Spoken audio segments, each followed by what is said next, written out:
আসসালামু আলাইকুম। আজকে আমরা তৈরি করে দেখাবো আলু ছোলার চাট। এর জন্য আমি এখানে নিয়েছি 1 কাপ কালো ছোলা, 4 ঘন্টা ভিজিয়ে রেখে লবণ দিয়ে সিদ্ধ করে নিয়েছি। বড় সাইজের একটা আলু কিউব করে কেটে লবণ দিয়ে সিদ্ধ করে নিয়েছি। মশলা নিয়েছি আমি এখানে 3 টেবিল চামচ তেঁতুলের গাছ, 1 চা চামচ আমচুর পাউডার, 3টা কাঁচামরিচ কুচি, স্বাদমতো লবণ, 1 চা চামচ চিনি, 1 চা চামচ ভাজা জিরার গুঁড়া, 1 চা চামচ ভাজা কুটা মরিচ, 1 চা চামচ ভাজা কুটা ধনিয়ার গুঁড়া, 1 চা চামচ চাট মশলা, 1 কাপ পেঁয়াজ কুচি। চুলায় আমরা একটা কড়াইতে 2 টেবিল চামচ তেল দিয়ে দিচ্ছি।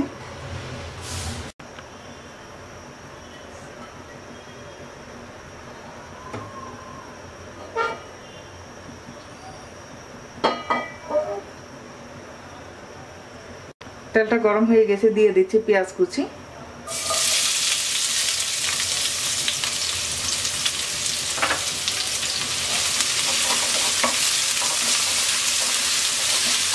পেঁয়াজটাকে হালকা নরম করে ভেজে নেব।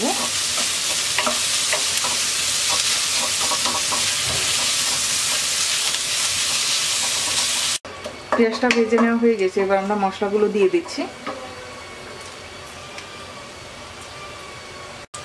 ভাজা কুটা মরিচ দিয়ে দিচ্ছি, জিরার গুঁড়া, আমচুর পাউডার, কাঁচা মরিচ, চাট মশলা,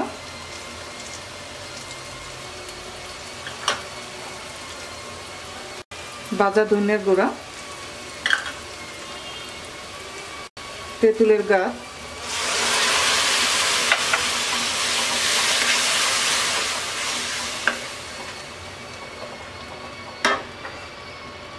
লবণ,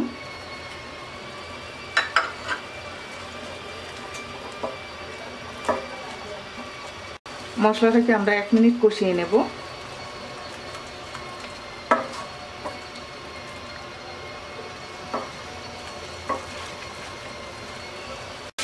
মশলা কষিয়ে নেওয়া হয়ে গেছে, এবার আলু দিয়ে দিচ্ছি।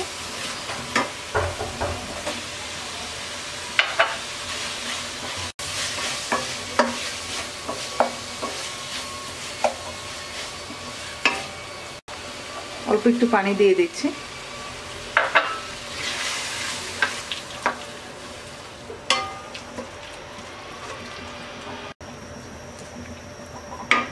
ছোলা দিয়ে দিচ্ছি।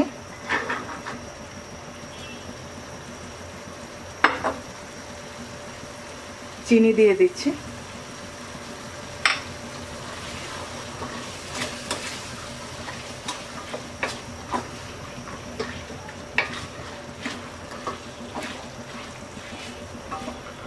এবার আমরা অল্প আঁচে 2 থেকে 3 মিনিট রান্না করব।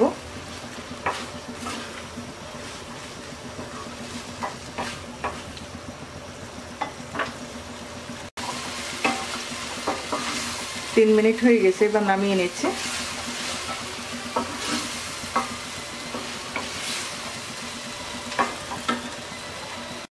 তৈরি হয়ে গেছে আমাদের আলু ছোলার চাট। আশা করি আপনাদের ভালো লাগবে। আজকে পর্যন্ত সবাই ভালো থাকবেন। আল্লাহ হাফেজ।